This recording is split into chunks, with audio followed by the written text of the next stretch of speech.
Lomé Sialo. Les acteurs et les professionnels du secteur agropastoral et d'autres secteurs vont pendant 5 jours réfléchir sur une meilleure vulgarisation des produits africains sur les marchés internationaux. Pour cette seconde édition, différentes activités sont prévues. Nous organisons des rencontres B2B. Ces rencontres permettent aux offreurs et aux demandeurs de se retrouver afin que chacun puisse exprimer ses besoins. La troisième innovation, c'est qu'après le salon, nous voulons mettre en place un forum sur notre site internet qui permettra aux acteurs, après l'organisation, d'échanger, de continuer par échanger.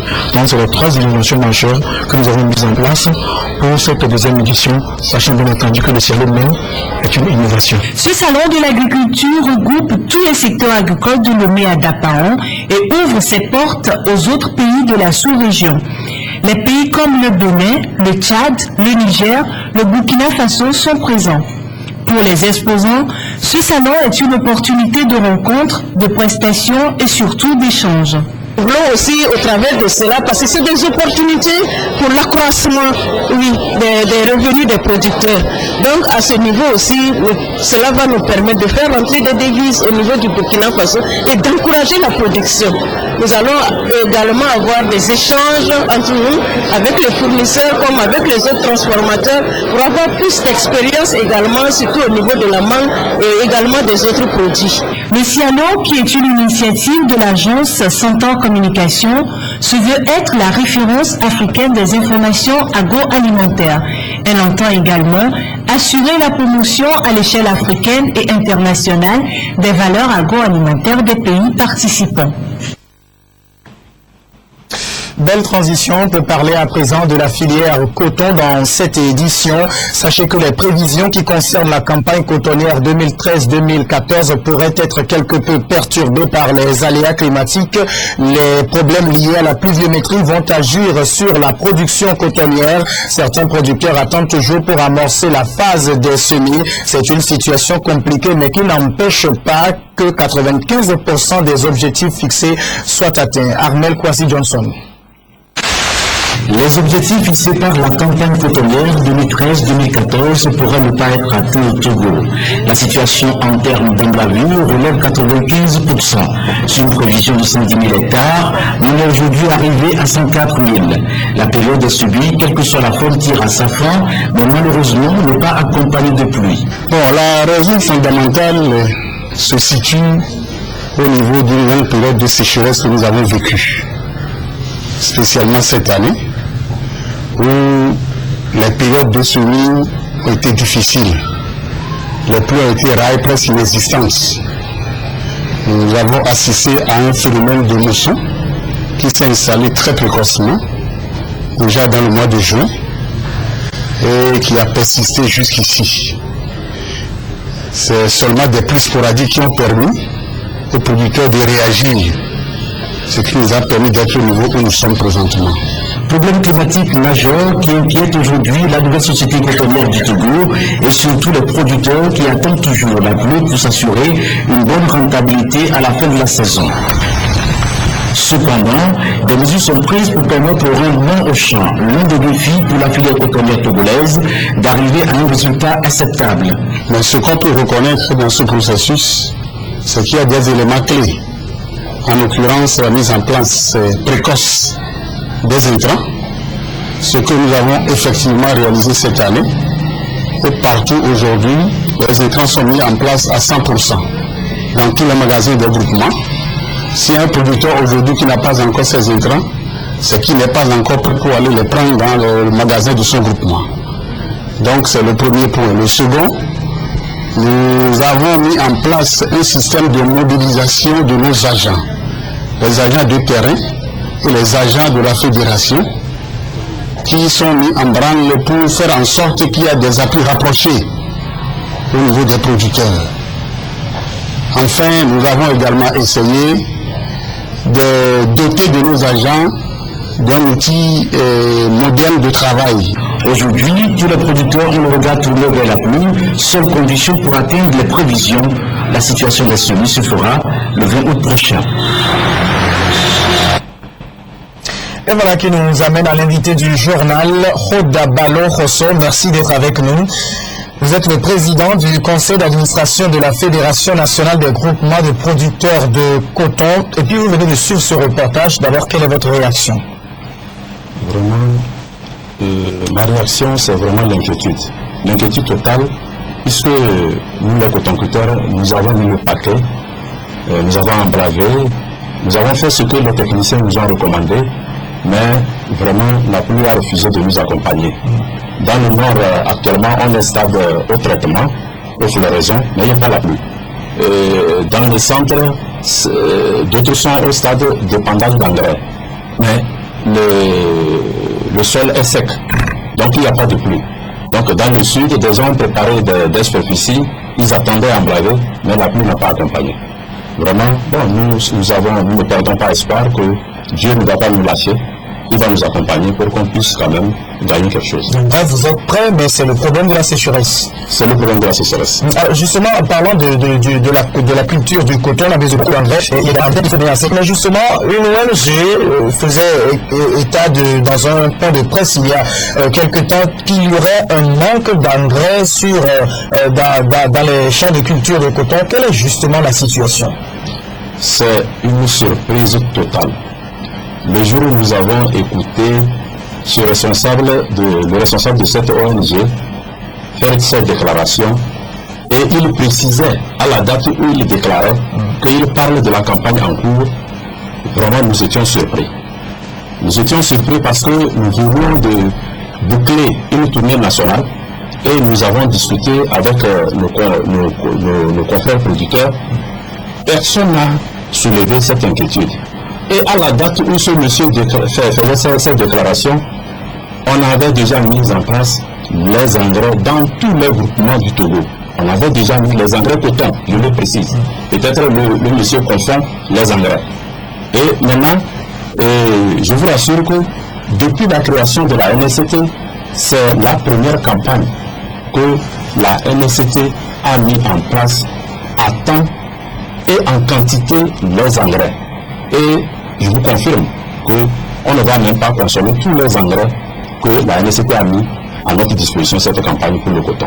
Vous semblez dire qu'il n'y a pas de problème d'engrais, mais pourtant cette ONG affirme avoir été sollicitée par les autres producteurs de coton. Est-ce que vous, en tant que président du conseil d'administration de cette fédération, on a pris contact avec vous?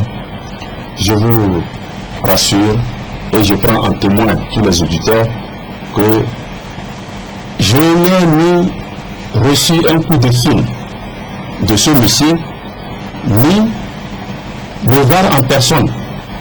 Et c'est à la déclaration sur la chaîne que je découvre même son ONG. Je ne connais même pas son ONG. Peut-être pas personnellement avec vous, mais les autres membres de votre bureau peut-être? Oui, quand je l'ai écouté, nous étions à la veille des élections législatives. J'ai réfléchi plusieurs fois, je dis, mais chercher à répondre à ce monsieur, je ne sais pas ce que le monsieur est en train de chercher. Donc je me suis ressaisi et j'ai convoqué une réunion extraordinaire de tous les bureaux. Nous nous sommes retrouvés, on a échangé pour voir si quelqu'un a accueilli le responsable ou bien un envoyé de cette ONG. Personne ne le reconnaît. Donc, jusqu'à ce jour, je ne connais même pas la personne individuellement comme ça, mais je l'ai vu seulement sur la chaîne. Donc, je n'ai jamais eu de contact de ce monsieur. Vous ne le connaissez ni d'Adam ni d'Ob, mais quand on sait que de façon générale, les intrants sont mis à la disposition des producteurs de coton qui, eux, remboursent les crédits au moment de la vente de coton graines, la question justement de savoir si les producteurs sont impliqués dans ce processus-là, puisque c'est également un des volets de ce rapport présenté par l'ONG. Merci beaucoup. Je voudrais aussi rassurer à tous ceux qui sont en train de nous écouter que même il parle des engrais, des commandes des engrais, je voudrais aller plus loin pour informer à tout le peuple togolais qui est en train de nous suivre que depuis la création de la NSCT et depuis les réformes qui ont vu la création de la NSCT, les producteurs sont impliqués à tout niveau décisionnel de la filière coton. Qu'est-ce que je voudrais dire? Nous sommes devenus actionnaires. Nous ne produisons plus pour vendre à la Stoco, mais nous sommes actionnaires de la filière coton. Donc, nous siégeons au conseil d'administration, c'est là qu'on prend les grandes décisions. Et en dehors de cela, nous avons mis en place des commissions conjointes, la FNGPC et la NSCT, qui tranchent sur le problème de commande des engrais. Donc, avant de commander les engrais, les deux commissions se retrouvent et ils lancent les appels d'offres selon les types d'engrais qu'ils ont besoin ou les intrants qu'ils ont besoin. Donc, quand les soumissionnaires apportent leur candidature sous pli fermé, donc c'est devant toute la commission qu'on fait le dépouillement. Et il y a des critères de choix, ils étudient ça et ils arrêtent celui qui doit nous fournir les engrais. Bref, tout cela est un processus transparent et impliqué. Bien sûr, je vous rassure. Alors, justement, l'objectif de cette année, puisque nous venons de le suivre, vous avez un problème de pluviométrie. Est-ce que vous allez pouvoir au moins fournir 100 000 tonnes de coton graine? Non, je crois que, comme je l'ai dit tantôt, tout ce qui devait faire par nous les hommes, à savoir nous les cotonculteurs, l'organe technique, le gouvernement qui nous accompagne, tout le monde a fait sa part. Puisque, comme je le disais tantôt, les intrants sont venus même avant les labours, cette campagne. Nous, les producteurs, nous sommes mis dans le travail et l'accompagnement technique aussi nous suit. Mais c'est la pluie. Sur toute l'étendue du territoire, tout le monde le constate. À chaque niveau, il n'y a pas à dire que ici c'est mieux par rapport à ici. Du nord au sud, il y a le problème de pluie. Si ce n'est pas ce problème qui nous crée des problèmes et qui peut vraiment porter préjudice à nos prévisions, je crois que nous devions atteindre nos prévisions jusqu'à les dépasser cette campagne. Eh bien, que vivement que Dame Pluie réponde à vos vœux. Merci à vous, monsieur Odabalo Yosso, d'être passé dans cette édition. La suite de cette édition maintenant, comment lutter contre le harcèlement sexuel et les violences faites aux femmes. Le collectif des associations contre l'impunité au Togo a peut-être la solution. Le CACIT a élaboré un projet de renforcement des capacités des jeunes pour une implication dans la prévention et la sensibilisation contre le harcèlement sexuel et les violences faites aux femmes. C'est un projet qui vise à impliquer les jeunes et les entreprises dans cette lutte. Cassandra Naoui Amenassina. Non à la violence faite aux femmes. Le collectif des associations contre l'impunité au Togo, le CACIT, s'engage à éradiquer cette pratique, avilissante pour les femmes. Pour cela, le collectif a mené plusieurs enquêtes pour mesurer l'ampleur de ces violences au Togo. Constat général, le phénomène devient de plus en plus récurrent. Constat que confirme également Amnesty International Togo. Selon cette organisation, 40,9% des femmes togolaises reconnaissent avoir été battues au moins une fois par leur partenaire et 25,5% victimes de harcèlement sexuel. Ce projet que vient de lancer le CACIT vise à lutter contre toute forme de violence sur les femmes et amener ces dernières à briser le silence. L'expérience a souvent démontré que, en majorité dans nos sociétés, la femme a toujours été brimée en Afrique et particulièrement au Togo. La femme est victime souvent du harcèlement sexuel aussi bien en milieu professionnel que scolaire. Et ces femmes-là gardent souvent le silence par peur d'être déshonorées et surtout par peur du regard de la société. Donc, nous voulons aujourd'hui briser ce silence. Nous voulons encourager toutes les femmes qui éventuellement ont une fois été victimes de ce mal, de ce fléau, de porter eux leur voix pour briser le silence au sein de la société togolaise. Ces violences entravent l'épanouissement de la femme, particulièrement sur les plans scolaires, professionnels, domaines où ces violences sont les plus recensées. Nous avons constaté que dans une quinzaine d'entreprises, au moins 56% des femmes sont victimes du harcèlement sexuel. Leurs patrons, leurs collègues, on te demande une avance sexuelle, on on te menace parfois de coucher avec. Donc les femmes, elles ont peur, parfois elles cèdent, parfois elles ne cèdent pas. Donc le phénomène est vraiment grave, si on peut dire, dans le milieu professionnel. Le projet donne également l'opportunité aux étudiants de s'informer sur le sujet. L'objectif aussi est de leur permettre d'élaborer un document de plaidoirie sur la thématique des violences faites aux femmes, notamment sur le harcèlement sexuel. Nous restons encore avec les jeunes qui sont au cœur d'un nouveau programme des États-Unis en faveur des jeunes africains. C'est le programme YALI, entendez Young Africans Leader Initiative. Le YALI a été lancé par le président Barack Obama en juin dernier en Afrique du Sud. Ce programme a pour ambition de soutenir chaque année au moins 500 jeunes africains par des formations académiques. Apolline Abaki nous en dit plus. Cette rencontre avec les jeunes à l'ambassade des États-Unis au Togo lance le processus de formation et de sélection des jeunes leaders togolais pour l'initiative YALI, Young African Leader Initiative.